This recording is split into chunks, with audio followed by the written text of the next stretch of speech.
Good afternoon. This is Robert Cornicelli, President of Veterans for America First, Veterans for Trump. Today we have a very special guest on. Please introduce yourself. My name is William Lichtsinn, and I am running for Maricopa County's treasurer in Arizona.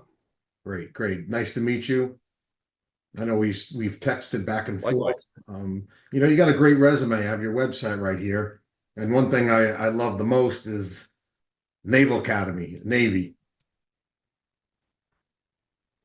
Thank you. Yes, I didn't go to the academy, but I did ROTC down at Okay. the University of Arizona down there in Tucson. Yeah, Oh, still Navy. I it did 8 years was a great Navy. experience. I'm sorry. Go ahead, sir. I did 8 years Navy, 13 Army, so I remember the good old days. Now, you were on LHD and LPD. One's a helicopter landing ship. I know that. The LPD. Was that a troop carrier? No, it's It's also an amphib, just like the LHD. The For visual purposes, right? The LPD would be they have kind of a modern low radar profile look. okay. All right. Great. You And you were can an kind of picture that auxiliary one. officer. Yep, I was the auxiliaries officer there, and then interim chief engineer for a while.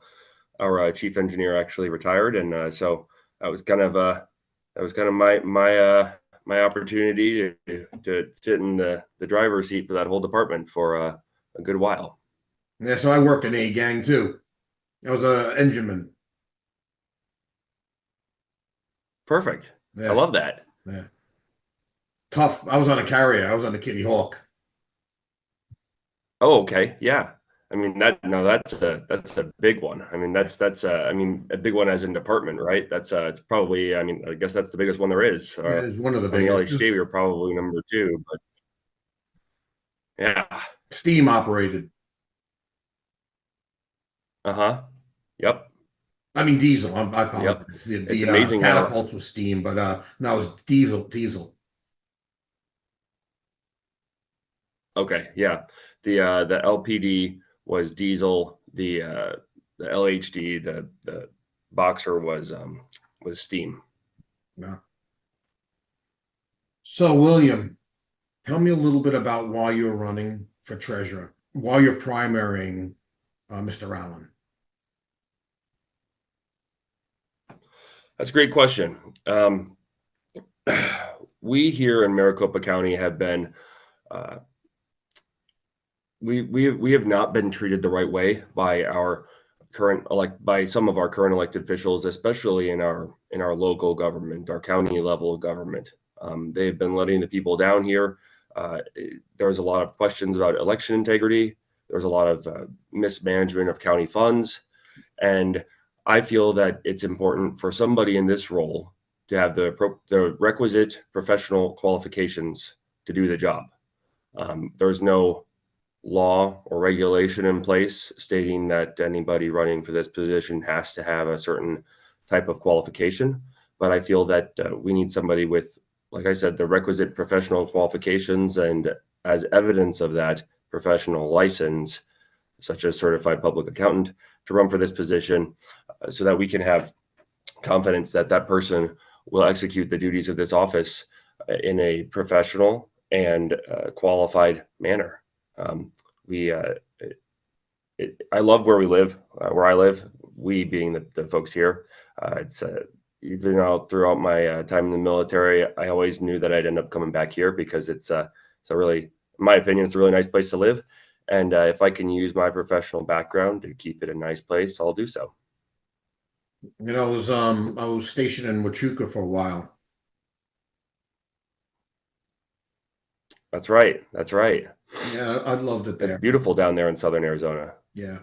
We left New York about a year ago, came to South Carolina. But had I really been able to convince my wife to go somewhere other than the South, it would have been somewhere like South Dakota or Arizona. Just a whole different lifestyle. Arizona was just great, the deserts, and it was a different feel.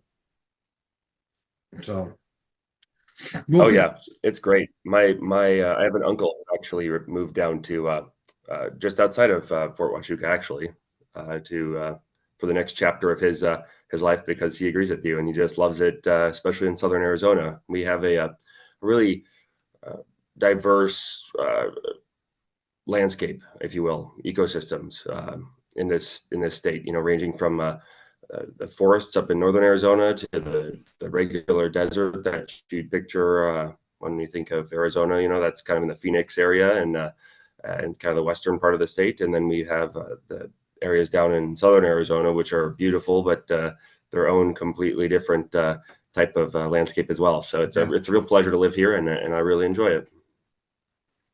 So one of the things we do at Veterans for America First, it's in the title, Veterans for America First. America First is the most important objective we have, making sure people who are elected only push America First policies.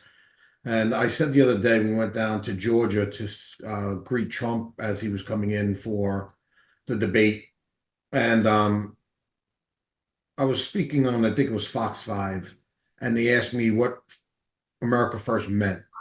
And I said, you notice this doesn't say America only. It says America first. Let's take care of all Americans first. The 34 million who are unemployed, the 1.5 million unemployed, or I should say, the 34 million Americans who live at or below the poverty level, and the 1.5 million veterans that live at or below the poverty level. When you have that group in poverty, but we're sending 600 billion to Ukraine or to all these other countries, it doesn't make sense.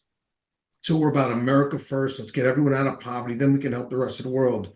Um, tell us, what can you do as a treasurer to help push America First policies and keep veterans on the front line of whatever assistance you can provide? That's a great question. I completely agree with you. We should be America first in every way possible.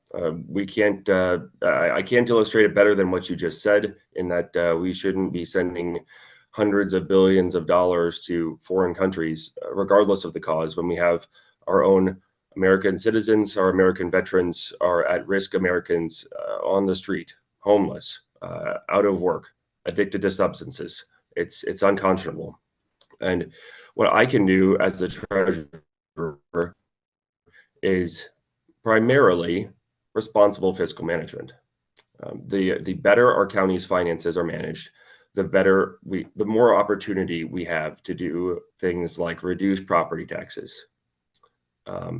One thing that I think would be a really, really beneficial option for us to explore as I'm treasurer is the potential elimination of personal property tax on mobile homes. A lot of our veterans,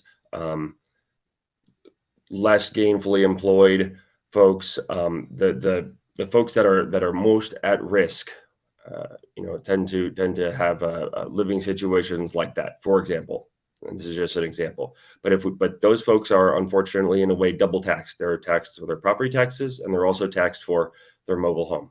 And I think that's something we can investigate eliminating or restructuring in a way that puts them less at risk to be homeless out on the streets.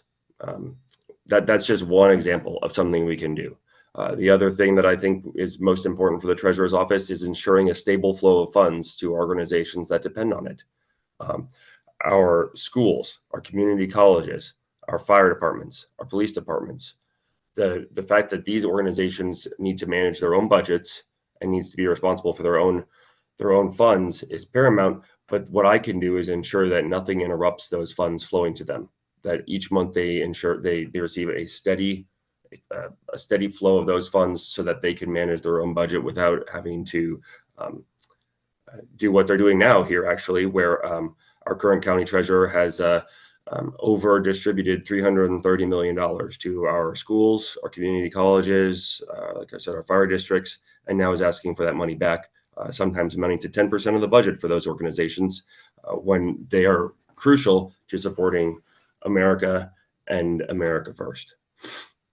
Yeah, that was my next question. What's your opponent doing or not doing that's energizing you to run, and you just answered it, which is great. So you definitely have an America First plan. You definitely have veterans in your at your 50-meter target when it comes to whatever you could possibly do from your office, or using your influence with other elected officials to say, hey, let's look at ways to reduce property tax for disabled veterans, or in South Carolina, 100% service connected disabled veterans go to state schools for free. Their children go to state schools for free. Mhm. So as long as you're always pushing those types of ideas that you could find in other states, you're the type guy that we want at the tip of the spear. Thank you. I appreciate that. I actually was just on a call with the president of our community college system the other day, and something that I would like to see if we could implement would be programs to help our veterans with organizations like that, especially those who haven't had the opportunity to earn a college education, or who where their families, the families of veterans, where we can get them into community colleges, get them started the right way, get them skilled and trained with better education and better access to the ability to better jobs and better futures. One thing I don't think employers really understand, especially when it's a veteran who's in pain, a veteran who's disabled, is the amount of pain that they live with every single day, yet they don't want to come out of the workforce. Where a lot of people, they're in pain, they might be overweight, they'll go on disability. Where veterans like, I want to work, but I'm in pain 24 hours a day. So what I love to do is get with local business leaders, business owners, and say, hey, there's got to be a way to structure that 8-hour, 9-hour work period where this person isn't going home and drinking or taking pills just so they can not feel pain and go to work the next day. So those are always good things to work on with business owners and like county supervisors, town supervisors, that we have to figure out a way to restructure that work schedule so a disabled veteran is not going to say, I can't do that job when they want to. And that's when we get that 22 a day. I totally agree. We need to prioritize. Our veterans are some of the hardest working and most motivated people we have in our workforce, and the fact that, like you just said, a lot of them can't or just don't have the ability to work maybe under the exact same conditions as somebody else doesn't mean that they're not motivated, maybe and oftentimes even more so than the other folks in similar roles. We can make very reasonable accommodations to keep our veterans strong, employed, and proud. Well, that's great to hear. You're definitely in the top 10% of the elected officials or candidates that have interviewed. You could tell you really do care. Plus, you are a veteran. You're a former officer, as I am as well. So we know the Joes come first. We always eat last. And that's a great type. Absolutely. That's a great quality to have when you're an elected official, which a lot of them don't understand. You don't eat first, you eat last. And something that's guided me throughout my entire career, so not just in this campaign for office, but throughout my entire career, are the values and the mentality that we get from working from serving in the military, where I can remember a scenario where my department was really struggling with rent collection. We were my accounting department. One of the things we did was collect rent from tenants, right? Commercial tenants like businesses and shopping centers. And it was actually right at the start of COVID back then, and the president of the company was very upset because businesses weren't paying their rent. Right. Well, there was a moratorium on that. Businesses weren't required to, and so therefore a lot of them didn't. Right, because they want to take advantage of the situation.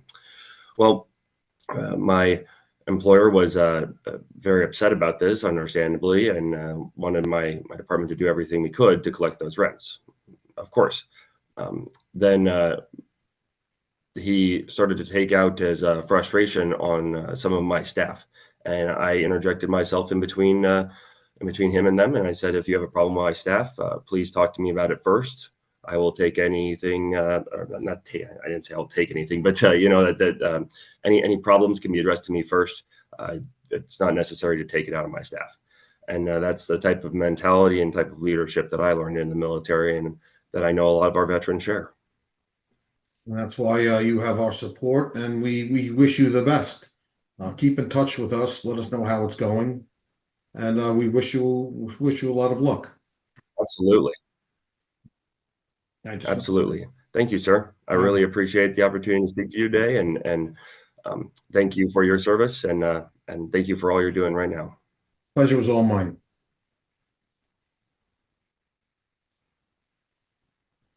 Just hold 1 second.